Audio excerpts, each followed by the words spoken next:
السلام علیکم ورحمۃ اللہ وبرکاتہ۔ نحمده ونصلي على رسوله الكريم، اما بعد فاعوذ باللہ من الشیطان الرجیم، بسم اللہ الرحمن الرحیم۔ فاما ما ينفع الناس فيمكث في الارض، صدق اللہ العظیم۔ اللہ رب العزت نے ہمیں جو زندگی کے اصول سکھائے، جس سے انسان راحت میں رہتا ہے، سکون میں رہتا ہے، برکت میں رہتا ہے، ان اصولوں کا تذکرہ کرتے ہوئے آج کی نشست میں سورۃ الرعد کی آیت نمبر 17 کے حوالے سے بات کرنا مقصود ہے کہ اللہ رب العزت نے ایک اصول سمجھایا زندگی کا کہ وَأَمَّا مَا يَنْفَعُ النَّاسَ فَيَمْكُثُ فِي الْأَرْضِ، کہ جو انسانوں کو فائدہ پہنچاتا ہے وہ زمین میں باقی رہتا ہے۔ كَذَلِكَ يَضْرِبُ اللَّهُ الْأَمْثَالَ، اسی طرح اللہ مثالیں بیان کرتا ہے۔ اور اس سے پہلے جو اللہ نے دو مثالیں بیان کی وہ یوں تھی کہ جیسے آسمان سے پانی اترتا ہے، زمین میں جمع ہوتا ہے، اس میں جھاگ بنتے ہیں، خس و خاشاک، تنکے اور گند، لیکن بالآخر پانی باقی رہتا ہے اور وہ خس و خاشاک، وہ گند بند دائیں بائیں ہو جاتا ہے، وہ باقی نہیں رہتا۔ اس لیے باقی رہتا ہے کہ وہ لوگوں کو فائدہ پہنچاتا ہے۔ اگلی مثال اللہ تعالیٰ نے اس آیت میں، جیسے تم سونے اور چاندی کو آگ میں پگھالتے ہو تو وہ آگ میں جلتا ہے اور اس کا جو میل کچیل ہوتا ہے، اسی آیت میں متصل پہلے اللہ تعالیٰ نے یہ مثال دی کہ تم سونے اور چاندی کو آگ میں پگھالتے ہو تو خالص سونا اور خالص چاندی جس سے لوگ فائدہ اٹھاتے ہیں وہ باقی رہتا ہے، اور جو میل کچیل ہوتا ہے اسے تم اتار کر پھینک دیتے، ضائع کر دیتے۔ پھر آگے فرمایا وَأَمَّا مَا يَنْفَعُ النَّاسَ فَيَمْكُثُ فِي الْأَرْضِ، جو لوگوں کو فائدہ پہنچاتا ہے وہ زمین میں باقی رہتا ہے، وہ زمین میں ٹھہرتا ہے۔ كَذَلِكَ يَضْرِبُ اللَّهُ الْأَمْثَالَ، اسی طرح اللہ تعالیٰ مثالیں بیان کرتا ہے۔ انسانوں کو سمجھایا کہ یہ انسان معاشرے کے لیے، اپنے گھر کے لیے، اپنے دوستوں کے لیے، اپنے رشتہ داروں کے لیے فائدہ پہنچانے والا انسان بن جائے، ان کے کام آنے والا انسان بن جائے، ان کے دکھ درد کو دور کرنے والا انسان بن جائے۔ فائدہ نہیں پہنچا سکتا کسی کو تو کم از کم نقصان پہنچانے والا تو نہ بنے۔ دکھ درد میں کام نہیں آ سکتا تو دکھ پہنچانے والا تو نہ بنے۔ تکلیف دور کرنے والا نہیں بنتا تو کم از کم تکلیف پہنچانے سے تو بچے۔ اور یہ اللہ کا نظام ہے، یہ اللہ کا نظام ہے۔ یہاں تک کہ جو انسان لوگوں کے لیے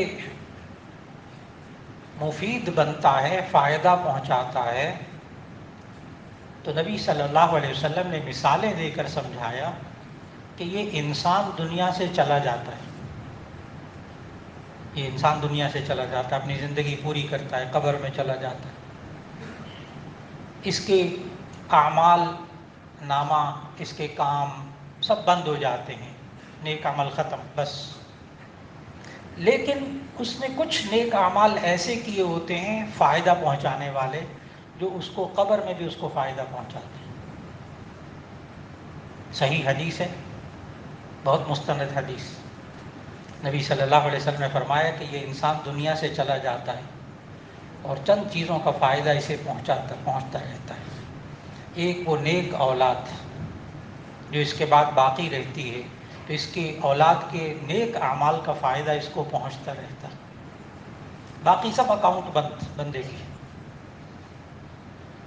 اور پھر فرمایا کوئی کنواں کھدوا کر چلا جاتا ہے، دیکھیے لوگوں کو فائدہ پہنچانا ہے۔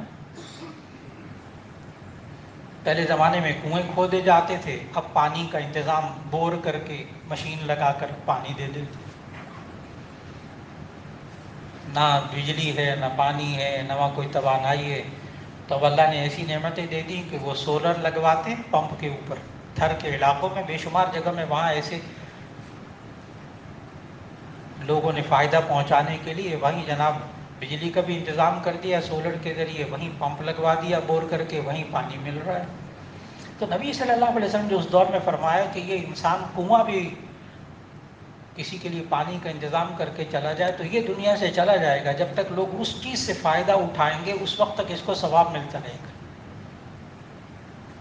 اس حدیث میں جو تیسری چیز ہے نا، وہ ہے کہ اگر کوئی بندہ کوئی درخت لگا کر چلا جائے،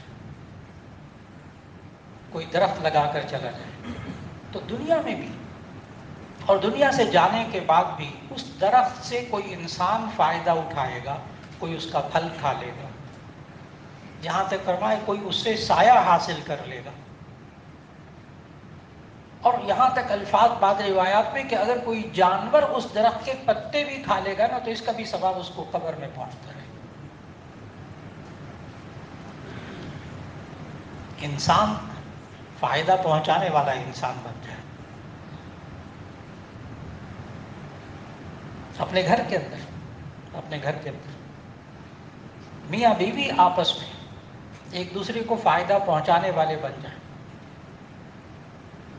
مجھ سے اس بیوی کو دکھ نہ پہنچے، بیوی کی سوچ بن جائے کہ مجھ سے فائدہ پہنچے، اس کو مجھ سے نقصان نہ پہنچے۔ وہ گھر کیسا جنت کا نمونہ ہوگا۔ سارے بچے بھائی بہنیں جو اس گھر میں رہتے ہوں وہ سب چاہیں کہ ہم میں سے کسی سے نقصان نہ ہو، کسی کو تکلیف نہ پہنچے، ہم سے دوسرے کو فائدہ ہی پہنچ جائے، فائدہ ہی پہنچ جائے۔ وہ گھر جنت کا نمونہ بن جائے۔ دو دوست کاروبار میں ایک دکان میں بیٹھے ہیں، دو بھائی بیٹھے ہیں، کاروبار میں شریک ہیں، فیکٹری میں شریک ہیں، کاروبار میں شریک ہیں، ان کی سوچ بن جائے کہ ہم نے ایک دوسرے کو نقصان نہیں پہنچتا بھی ہو تو اپنا حق چھوڑ دے، نقصان نہ پہنچے۔ اس کاروبار میں اللہ کتنی برکت دے گا، کتنی ترقی دے گا۔ آج وہ لوگ انسان اپنی آنکھوں سے دیکھتے ہیں، اپنی آنکھوں سے دیکھتے ہیں کہ اگر ہم کسی کو اپنی ذات سے فائدہ پہنچائیں تو اللہ اس کے لیے کیا کرتا ہے۔ آپ کسی کو فائدہ پہنچا رہے ہو اس کی مدد کر کے، آخرت کی باتیں تو ٹھیک ہے، آخرت میں یقیناً ملے گا۔ اللہ دنیا میں اس بندے کے ساتھ کیا کر رہا ہوتا ہے، دنیا میں عین اس وقت جب تک کہ بندہ اس کو وہ فائدہ پہنچانے والا کام کر رہا ہوتا ہے۔ جامع ترمذی کی حدیث، مستند حدیث، سوچیے گا کبھی فائدہ پہنچاتے ہوئے نا اس حدیث کو سوچتے رہیے گا۔ عین فائدہ پہنچاتے وقت کسی کو بھی آپ فائدہ پہنچا رہے ہو نا، اس وقت یہ حدیث ذہن میں رکھیے گا، آپ کی کیفیات بدل جائیں گی۔ اور وہ حدیث کیا؟ ما کان العبد فی عون اخیہ کان اللہ فی عونہ۔ جو بندہ کسی بندے کی مدد میں لگا رہتا ہے اللہ اس کی مدد میں لگا رہتا ہے۔ میں نے کہا کسی کو فائدہ پہنچاتے ہوئے نا، عین فائدہ پہنچاتے ہوئے یہ حدیث ذہن میں رکھیے گا کہ آپ کو کون فائدہ پہنچا رہا ہے، آپ کو کون فائدہ پہنچا رہا ہے۔ لوگ پوچھتے ہیں آپ یہ کسی کا کام کر رہے ہیں آپ کو کیا ملتا ہے،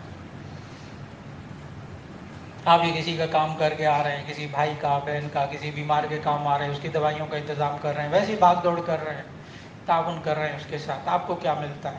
جی مجھے میرا اللہ میری مدد کر رہا ہے۔ تو انسان کو اللہ آنکھوں سے دکھاتا ہے کہ یہ بندہ دوسروں کے کاموں میں لگا ہوتا ہے، اس کے کام اللہ ویسے کروا دیتا ہے، اگر یقین بن جائے تو۔ کب؟ جب انسان دوسرے کے لیے فائدہ سوچتا ہے۔ آپ دوسرے کے لیے آسانی سوچتے ہیں نا، آسانی، فائدہ پہنچائے، اس بیچارہ مشکل میں اس کے لیے تھوڑی سی آسانی پیدا کر دوں۔ اللہ تعالیٰ نے اصول بتایا زندگی کا کہ من یسر یسرہ اللہ، جو بندہ دوسروں کے لیے آسانیاں پیدا کرتا ہے اللہ اس کے لیے آسانیاں پیدا کرتا ہے۔ اللہ کا نظام ہے مکافات عمل، مکافات عمل۔ اور نبی صلی اللہ علیہ وسلم نے اس وقت کے معاشرے میں صحابہ کرام رضوان اللہ علیہ مجمعین کی تربیت کی، باقاعدہ تربیت کی، کہ تصور ختم کر دیا اس معاشرے کے اندر سے کہ کوئی انسان کسی کو تکلیف پہنچائے، اس کے فائدے کے اوپر رکھ دیا، یقین بنایا، ایمان بنایا۔ یہ بھی ایمان پر محنت ہے کہ یہ ایمان بنانا کہ آپ کسی کے کام میں لگے رہیں گے تو اللہ آپ کے کام میں لگا رہے، یہ ایک ایمانی کیفیت ہے، جس کی بن جائے، جس کی بن جائے۔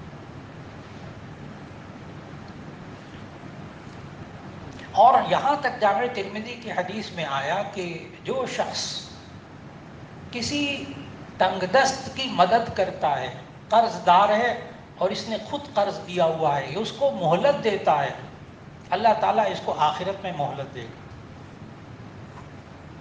قرض دار ہے، آپ سے پیسے لیے ہوئے ہیں، آپ سمجھ رہے ہیں کہ اس کے حالات برے بیچارے کے، مہلت دے رہے ہیں آپ اس کو فائدہ پہنچا رہے ہیں، اس کو چھوٹ دے رہے ہیں، اللہ آخرت میں آپ کے ساتھ یہی سلوک کرے گا، وہ بھی مہلت دے دے گا آپ کو۔ لیکن یہ کیفیت پیدا کیسے ہوتی ہے؟ یہ کیفیت پیدا کیسے ہوتی ہے؟ نبی صلی اللہ علیہ وسلم نے ایک مثال دے کر سمجھایا۔ یہ ہمارا جسم نا، اللہ نے سارا اسی نظام کے تحت بنایا ہے، اسی نظام کے تحت بنایا ہے۔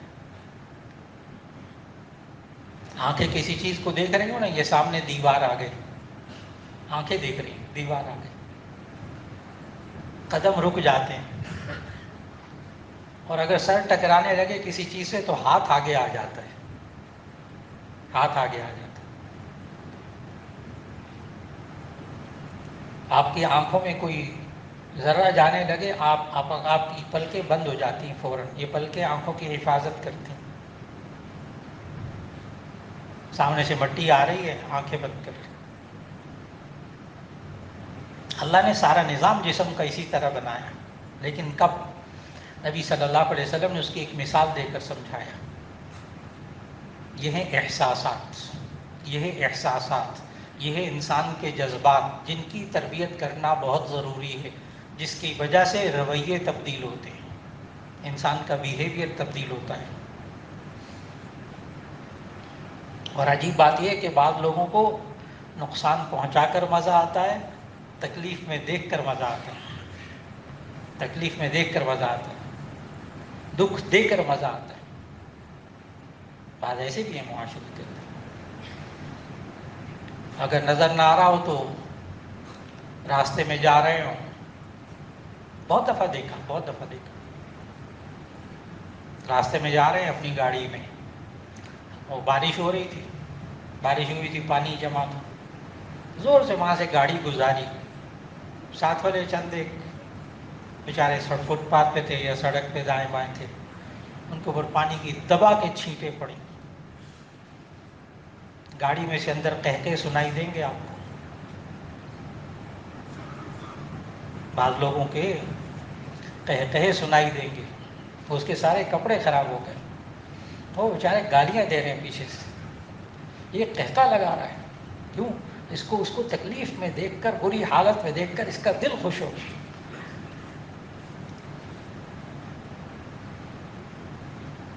افسر نے بلایا اس کے ساتھی کو اور کسی معاملے پہ ڈانٹا، واپس آیا اپنے ساتھیوں کے پاس، پتہ چل گیا سب کو کہ اندر ڈانٹ پڑی ہے باس سے۔ جو آستین کے سانپ ہوتے ہیں وہ باہر مسکرا رہے ہوتے ہیں، اور یہ جب سامنے بھی آتا ہے تو وہ مسکرا کر ملتے ہیں، ہاں سناؤ پھر کیا ہوا اندر، اور ان کے اندر واقعی چہروں پہ خوشی ہوتی ہے، اس کو ڈانٹ پڑی، اندر باس نے بلا بھلا کہا ہے، اور باہر نکل کر یہ دوست نہیں ہے، دشمن، آستین کے سانپ، یہ کبھی ڈسیں گے، یہ دوست نہیں، جو دوسرے کو نقصان اور تکلیف میں دیکھ کر خوش ہو۔ اور اگر محبت ہو آپس میں تو ایسی صورت میں کبھی انسان دوسرے انسان کو تکلیف میں دیکھ کر خوش نہیں ہوگا، بلکہ اس کی تکلیف کو دور کرنے میں لگ جائے گا۔ جیسے نبی صلی اللہ علیہ وسلم نے ایک مثال دے کر سمجھایا، تر المؤمنین فی تراحمہم وتوادہم وتعاطفہم کمثل الجسد اذا اشتکا شیئا منہ تداعی لہ سائر الجسد بالسہر والحمى او کما قال علیہ الصلوۃ والسلام، کہ تم ایمان والوں کو آپس میں اس طرح دیکھو گے، فی تراحمہم آپس میں رحم کرنے میں، وتوادہم اور آپس میں محبت کرنے میں، وتعاطفہم اور آپس میں مہربانی ہمدردی کرنے میں، تم دیکھو گے ایمان والوں کو کجسد واحد، جیسے کہ ایک جسم ہوتا ہے، اذا اشتکا شیئا منہ اگر جسم کا کوئی حصہ تکلیف کی شکایت کرے، تداعی لہ سائر الجسد بالسہر والحمى تو سارا جسم بیداری اور بخار میں مبتلا ہو جاتا ہے، درد محسوس کرتا ہے۔ ڈاکٹر حضرات موجود اتنے بڑے بڑے، سب وہ اس بات کی تصدیق کریں گے کہ یہ بخار بیماری نہیں ہے، بخار بیماری نہیں ہے، بخار علامت ہے، درد وہ بیماری نہیں ہے، درد بیماری نہیں ہے، درد علامت ہے، اس اظہار کی جو تکلیف اندر ہو رہی ہے اس کو ظاہر کر رہا ہے۔ عقل مند ڈاکٹر بخار کا بھی علاج کرتے ہیں، درد کا بھی علاج کرتے ہیں، اور اس کی وجہ کا بھی علاج کرتے ہیں، تو کون سا انفیکشن ہے جس کی وجہ سے درد ہو رہا ہے، بخار ہو رہا ہے، اندر کا علاج کرتے ہیں۔ ایک جسم اس کو تکلیف ہوتی ہے، سارا جسم اس تکلیف کو دور کرنے میں لگ جاتا ہے۔ کیسے؟ ہر ایک بندے کے ساتھ ہوتا ہے، ہر بندے کے ساتھ، ہر بندے کو زندگی میں بڑے تجربے ہوئے، اس کو کوئی تکلیف ہوتی ہے، چوٹ لگ جاتی ہے، ہاتھ میں چوٹ لگ گئی، خون نکل آیا، یہ دماغ جو ہے یہ ٹانگوں کو حکم دیتا ہے ڈاکٹر کے پاس چلو، دماغ آنکھوں کو حکم دیتا ہے یہ راستہ وہ راستہ، یہ سامنے ڈاکٹر صاحب آ گئے، دیکھتے ساتھ زبان شروع ہو جاتی ہے، ڈاکٹر صاحب ہاتھ میں تکلیف، چوٹ لگ گئی، بڑا درد ہو رہا ہے، خون بہ رہا ہے، زبان نے کام کرنا شروع کر دی، ڈاکٹر صاحب نے کہا ٹھیک ہے یہ انجیکشن لگوائیں، یہ بلاؤ، یہ گولی کھائیں، یہ کرے کرے، کانوں نے کام شروع کر دیا سننے کا، کان سنتے ہیں، گھر آگے دوائی دی، دوائی کھا رہے ہیں، اندر منہ حلق سارا جسم کام کرنا شروع ہو گیا، اور چوٹ لگی ہاتھ میں۔ کبھی ایسا نہیں ہوتا کہ چوٹ ہاتھ میں لگے تو زبان نہ بولے، کہ جسے تکلیف ہے وہ بولے، ہاں میں کیوں بولوں؟ کبھی ایسا نہیں ہوتا کہ ٹانگیں جو ہے وہ یہ کہ ہم نے نہیں جانا ڈاکٹر کے پاس، جسے تکلیف ہے وہ جائے، کبھی نہیں ہوتا۔ عام انسان، صحت مند انسان کے ساتھ یہ نہیں ہوتا، صحت مند انسان کی ٹانگیں بھی جاتی ہیں، اور پتہ کیا ہوتا ہے، وہ ڈاکٹر صاحب فیس مانگتے ہیں، فیس بھی لگتی ہے، دوائیوں کے پیسے بھی لگتے ہیں، تو چوٹ اس ہاتھ میں لگی ہے، یہ والا ہاتھ جو تندرست ہاتھ ہے وہ جیب میں جاتا ہے، ڈاکٹر صاحب کو پیسے بھی نکال کے دیتے، وہ یہ نہیں کہتا جس کو تکلیف ہے وہ پیسے دے، میں کیوں جاؤں ہاتھ میں، جیب میں جاؤں نا، یہ تندرست انسان، صحیح انسان، لیکن اللہ معاف کرے، اللہ معاف کرے، کبھی کبھی ہوتا ہے جب انسان کے جسم پہ فالج گرتا ہے۔ فالج کیا چیز؟ اللہ تعالیٰ ہر ایک کو محفوظ رکھے، اللہ ہر بیماری سے محفوظ رکھے۔ فالج کیا ہوتا ہے کہ وہ ایک بازو کام کرنا بند کر دیتا ہے، ایک ٹانگ کام کرنا بند کر دیتی ہے، بیکار بند۔ یہاں تک کہ وہ ڈاکٹر جو علاج کرنے والے ہوتے ہیں، سمجھدار ڈاکٹر، وہ کیسے پہچانتے ہیں اس کو فالج ہوا ہے؟ وہ ان کے پاس ایک چھڑی ہوتی ہے، اس کے ایک کونے پہ سوئی لگی ہوتی ہے، ایک کونے پہ ربڑ لگا ہوتا ہے، تو وہ سوئی چبھوتے ہیں ہاتھ میں، پاؤں میں، تو وہ بندے کو کچھ نہیں محسوس ہوتا، سوئی بھی نہیں چبھتی ہوئی، احساس ہی ختم ہو گیا، تو وہ کہتے ہیں کہ فالج گر گیا۔ پھر وہ ربڑ سے جوائنٹس پر، جوڑوں پر لگاتے ہیں، خاص طریقے سے مارتے ہیں، حرکت نہیں کرتا بندے کا جوڑ، بس وہ فائنل کر لیتے ہیں فالج ہو گیا۔ اس کے بعد ڈاکٹر کہتے ہیں کہ دماغ کا MIR کروائیں، فلاں کروائیں، فلاں کروائیں، دماغ کا علاج کر دیں۔ بیچارے کئی لوگ ہوتے ہیں وہ کہتے ہیں ڈاکٹر صاحب بازو میں، ہاتھ میں تکلیف ہے، دماغ کا علاج کرتے ہیں، پھر سمجھدار ڈاکٹر سمجھاتے ہیں کہ یہ انسان کا جو دماغ ہے نا، عجیب بات ہے، اللہ کا نظام ہے. یہ جو دائیں طرف والا دماغ ہے یہ بائیں حصے کو کنٹرول کرتا ہے، اور یہ جو بایاں حصہ کا دماغ ہے یہ دائیں حصے کو کنٹرول کرتا ہے. ڈاکٹر حضرات پہ بتاتے ہیں کہ اندر کلاٹنگ ہو گئی، فلاں ہو گیا، یہ ہو گیا دماغ میں، اس کی وجہ سے یہ فالج گرا، ہم اس کا علاج کریں گے، یہ ٹھیک ہو جائے گا. فالج کیا چیز ہوتی ہے؟ بے حسی. بے حسی. جب ایک ٹانگ پہ فالج ہو جاتا ہے ہاتھ پہ، پھر اگر دوسری ٹانگ کو تکلیف ہو جائے نا تو یہ دوسری والی ٹانگ کبھی ڈاکٹر پہ نہیں لے کے جاتی. فکر نہ کریں، سوال ہی ویسے نہیں ہوتا.